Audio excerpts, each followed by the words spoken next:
उन लोगों को किससे नुकसान है। आपको ये लगता है कि वो कह रहे हैं इसलिए आप मान? पूरी हम तो आपको पहले ही बताया कि हमको पूरी जानकारी नहीं। हाँ जी, बोलो भैया, आप क्या करते हो? छोड़ो ना यार। जी, मेरा नाम उबैदुर रहमान है, आईसीटी इंस्ट्रक्टर है सर। हम लोग की बहाली लगभग 2024 में हुआ था के पाठक के द्वारा, लेकिन अभी तक उसका पेमेंट नहीं मिला। आप नौकरी कर रहे हैं? जी, कितने साल से? लगभग 1 साल हो गया, 1-1.5 साल हो गया। तनख्वाह नहीं मिली? नहीं मिली। आईसीटी इंस्ट्रक्टर है जो के पाठक के द्वारा बहाली की गई थी। वो जो शिक्षा विभाग में थे ना? जी जी। तो ये क्या है आईसीटी? ये इसमें बच्चों को शिक्षा के माध्यम से कंप्यूटर के बारे में बताया जाता है कि कैसे कंप्यूटर चलानी है। कहाँ के बच्चों को? मदरसों को या सब? स्कूल की, उसके लिए स्कूल के बच्चों को। कितने लोगों की बहाली इसमें हुई थी? लगभग 4,500 के लपेट में हुआ था। उसके तो बाद आप ही की नहीं आई या किसी की तनख्वाह नहीं? पूरे बिहार में किसी की नहीं मिली। तो 1 साल से सरकारी नौकरी बिना तनख्वाह के? जी, इसके लिए हम लोग गर्दनी बाग भी गए थे, उसमें प्रोटेस्ट वगैरह किए थे, कुछ नहीं हुआ उसके लिए। और पता नहीं आगे 31 मार्च तक उसमें इसको सेवा समाप्त करने के लिए निर्देश दिया गया था, जो कौन एस सिद्धार्थ जो है उन्हीं के द्वारा। लो, 1 साल की नौकरी भी और समाप्ति भी। अब पता नहीं, आप वही नीतीश कुमार कह रहे हैं कि रोजगार दे रहे हैं, एक तरफ बेरोजगार कर रहे हैं। उसके लिए हम लोग क्या करें? अब आगे जो है कानूनी कार्रवाई। की बहाली इम्तिहान से हुई थी? जी, इंटरव्यू वगैरह हुआ था। उसके रिटर्न भी हुआ था? जी नहीं, सिर्फ इंटरव्यू बोला गया था कि इंटरव्यू लेंगे, उसके बाद बहाली लेंगे बस। हम लोग माइल वेब कंपनी से है, प्राइवेट लिमिटेड, उसी के जरिए, उसी के थ्रू लिए गए थे। बिहार में प्राइवेट कंपनियों के थ्रू जो भर्ती और तनख्वाह देने का मामला सामने आ रहा है, वो भी कुछ समझ में नहीं आ रहा क्या मसला है। तो इसके लिए हम लोग सर डीओ के पास भी गए थे, लेकिन डीओ उसमें कोई संज्ञान नहीं लिया था। बस एक तरफ कह सकते हैं कि धक्का मारकर हम लोग को। आप नौजवान हो, पढ़े लिखे आदमी हो, आप मुझे बताओ कि ये वक्फ बोर्ड बिल को लेके आपकी उम्र के लोगों में, पढ़े लिखे लोगों में कोई चर्चा है या इसे सियासी मसला मानते हैं? जी, अभी इसको हम सियासी मसला मान सकते हैं, क्योंकि इससे पहले भी लगभग 3-4 साल पहले 3 कानून जो था, 3 तलाक के लिए, उसके लिए भी आवाज़ उठाया गया था, लेकिन एक हवा बन के रह गया। वही जो है उसमें कोर्ट में गया, हाई कोर्ट में, उसके बाद सुप्रीम कोर्ट में, उसके बाद वहीं लटका हुआ है। अब ये पता नहीं क्या होगा आगे। अब सुनने में आया कि कल परसों में शायद हो सकता है कि सुनवाई भी हो। आ रहा है, लेकिन आप ये मानते हो कि 3 तलाक का जब कानून आ रहा था, तो जितना उसको हल्ला हुआ लेकर के कि ये हो जाएगा, वो हो जाएगा, फला है, ढका है, मुस्लिम पस्त, तो हर तरफ का, लेकिन वो आया 4 साल 5 साल उसके आए हो गया, समाज में उसको लेकर के कहीं कोई कुछ दिखाई दे रहा? अभी मैंने देखा सुप्रीम कोर्ट ने अभी नोटिस जारी किया केंद्र सरकार को, जरा बताइए कि 2000 जब से ये 3 तलाक का मामला आया तब से कितने मामले सामने आए।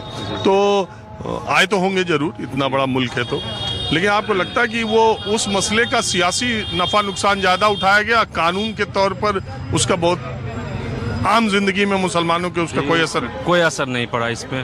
वैसे ही माहौल है जैसे पहले भी था, आज भी वैसे ही माहौल है, और कुछ असर नहीं हुआ। और इसके बाद वक्फ बोर्ड की बात रही, तो इसमें यह है कि ये भी एक सियासत मसला है, क्योंकि 2000 अक्टूबर सब में बिहार में इलेक्शन है, और वही मुद्दा उसको उछाल रहा है, और कुछ नहीं है। और नहीं, गवर्नमेंट जो कह रही है उसकी बात पर आप कितना मुतमईन है? जी, मुतमईन नहीं है, जो सही बात है। हम लोग इसको बाइकआउट करते हैं, और कुछ नहीं। ये जानते हुए भी कि पता नहीं इसमें क्या है क्या नहीं, तब भी आपको लगता है कि सरकार जो करेगी? इतनी बारीकी से हम लोग जो सही बात है नहीं जाने, कानून के बारे में क्या है, क्या अच्छी है, क्या इसके लिए पॉजिटिव है, क्या नेगेटिव है, उस कोई बात नहीं जाने इसके लिए। हाँ, हो सकता है कि अगर फ्यूचर में हम लोग पढ़े इसके बारे में, तब जाके कुछ कर सकते हैं हम लोग। और बात देखिए, यहाँ की शासन प्रशासन की बात रही, तो पिछले लगभग 10-12 रोजा को या 20 रोजा को यहाँ पे एक मर्डर हुआ था। इतनी शासन प्रशासन इतने लापरवाह है, कोई आदमी सेफ नहीं। पूछ लिया अगल बगल आदमी, सबसे आप पूछ सकते हैं। हाँ, आप क्या कहना चाह रहे हैं? मेरा नाम मोहम्मद शाहिद हुआ। बोलो शाहिद मियां, आप क्या बोलना चाहते हैं? मैं ये बोलना चाहता हूँ, मैंने 2016 में मेरी बहाली हुई थी मदरसा में, अभी तक वो जो है अभी पेमेंट अभी तक नहीं मिला है सर। और मैं बहुत इनको 1 साल से नहीं मिला, आपको 10 साल से नहीं मिला? हाँ सर, ना पता मदरसा के बारे में हम क्या कहेंगे, अभी तक नहीं हुआ है उसमें। उधर पीछे थे वो मदरसे वाले, वो तो कह रहे थे पेमेंट मिल रहा। नहीं मिल रहा, मेरा सारा चीज़ हो गया, रजिस्ट्रेशन वगैरह सारा चीज़ हो गया, अभी तक पेमेंट नहीं आ रहा है सर। आपके लिए निजी तौर पर आपके लिए सबसे बड़ा मुद्दा क्या है? मेरा मुद्दा है कि मेरे ज़िला में जो है बहुत बेरोज़गारी है और बहुत समस्या हैं, रोड के लेके, नाला के लेके। आज देख लीजिए, नाला भी बनाया गया है तो कई जगह जो है छोड़ दिया गया है। आप दिखा सकते हैं, वहाँ चले जाइए सर, नाला बनाया, थोड़ा दूर बनाया, कई जगह छोड़ दिया। पानी का समस्या है। अब वक्फ बोर्ड बिल सर, ये सरकार को इसको रिजेक्ट करना चाहिए, ये बिल्कुल गलत कर रहा है सरकार। और इतना ही इसके बारे में जानते हो या अपने जानते? हाँ, उस पे जो है उसको रिजेक्ट किया जाए, उसको किसी भी कीमत पे हम लोगों को मंजूर नहीं है। और सर यही मैं कहूँगा कि बस सब कुछ को दरगुजर करते हुए मेरे जिला पे ध्यान दिया जाए, और मधुबनी जिला पे खास। प्रधानमंत्री आ रहे हैं 24 तारीख को ना, मधुबनी सुन रहे हैं, एयरपोर्ट का शिलान्यास करने आ रहे हैं, बड़ी परियोजनाएं देने आ रहे हैं। प्रधानमंत्री आ रहे हैं तो एरिया भी देखे सर, मधुबनी स्टेडियम भी घूमे, रोड मधुबनी के रोड को भी देखे, नाला को भी देखे। स्टेडियम का जर्जर हाल है, जर्जर हालत है, आदमी परेशान है। रोड बनेगा, रोजगार बनेगा, पानी का निकासी होगा। नीतीश कुमार तो कहते हैं सब तरफ रोड बना दिया, नहीं बनाया है सर। चलिए आपको घुमाते हैं, एरिया घुमाते हैं, आपको सिग्निया चौक घुमा देते हैं, मचट्टा घुमा देते हैं, मधुबनी मार्केट घुमा देते हैं, स्टेडियम रोड घुमा देते हैं, एयरपोर्ट घुमा देते हैं। कई ऐसे मुद्दे हैं, मैं गिना सकता हूं सर। डबल लाइन की बात हो रही है, अभी तक नहीं बना है डबल लाइन। स्टेडियम की बात हो रही है, अखबार के थ्रू जो है लिखा जाता है कितना करोड़ आया, अभी तक क्यों नहीं बना सर? स्टेडियम रोड का पैसा आ गया अखबार में, स्टेडियम के ऊपर जो आ गया है पैसा, क्यों नहीं बन रहा है? किस नेता का हाथ है?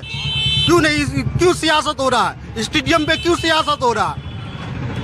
स्टेडियम रोड पे क्यों सियासत हो रहा है? मधुबनी के विकास पे क्यों सियासत हो रहा है?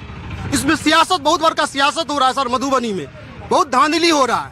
इस धांधली को जो है कैसे सही किया जाए, मैं सरकार से यही कहूंगा कि मधुबनी पे जितना जोरो उस पर लगाए, विकास करे। काहे कि मधुबनी बहुत पिछड़ा हुआ है, बहुत पिछड़ा हुआ। नौजवान जो है बेरोजगार है, बेरोजगार के वजह से तरह तरह के हादसा हो रहे हैं। हाँ जी, क्या करते हो बताओगे? दानिश हाँ चाचा, कुछ बोलना है तो बताओ। G24 के माध्यम से मैं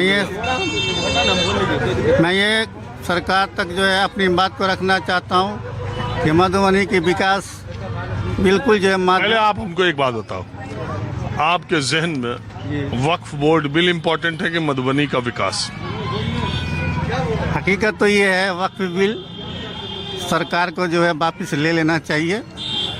नहीं, आप उसे सियासी मुद्दा ज्यादा मानते हो या मुसलमानों के लिए वो सबसे बड़ा मुद्दा है ये विकास, नौकरी, व्यापार? नौकरी ये तो मुद्दा हमेशा से है और रहेगा भी। और साथ ही जो हम अपना बात जो है सरकार को जो है बताना चाहते हैं कि वक्फ बिल जो लाया है ये मुसलमानों के खिलाफ है। बोलो, करते क्या हो? नहीं, कुछ नहीं करते हैं काम, कबाड़ी का काम करते हैं। हाँ? कबाड़ी का काम करते हैं। कुछ अपना घर परिवार और ईद मनाने लायक आमदनी तुमको उससे हो जाती? हाँ, 400-500 रुपया हो जाता है रोज। क्या करें, बेरोजगारी बिहार में बहुत ज़्यादा है। सरकार वैसा ही जानता है कि मालूम आदमी मरे, कुछ भी हो जाए, हमको कुर्सी के लिए मालूम है, हमको कुछ भी करना है और कुछ भी करे था कुर्सी के लिए। अरे बिहार का और जगह बेरोजगारी आज उतना जितना बिहार में उतना कहीं पूरे स्टेट में नहीं है जितना बिहार में है। बिहार में बहुत बेरोजगारी है, हद से ज़्यादा है। ठीक, क्या तुम कुछ बोलना चाह रहे हो? बोलो क्या? मैंने सोचा तुम्हारी उम्र का मैं तुमसे वक्फ बोर्ड बिल पे क्या बात करें, पता नहीं। वक्फ बिल बोर्ड के बारे में बताना चाहूँगा कि जैसे देखिए, ये जो बिल आया है सरासर गलत है। हिंदुस्तान में बहुत सारे ऐसे धर्म हैं, खासकर मुसलमान धर्म को ही टारगेट किया जाता है। वक्फ अमेंडमेंट बिल क्या है, इसमें जो है मुसलमानों के जो भी परदादा वगैरह जो है उन लोगों ने जो जिसके पास जो है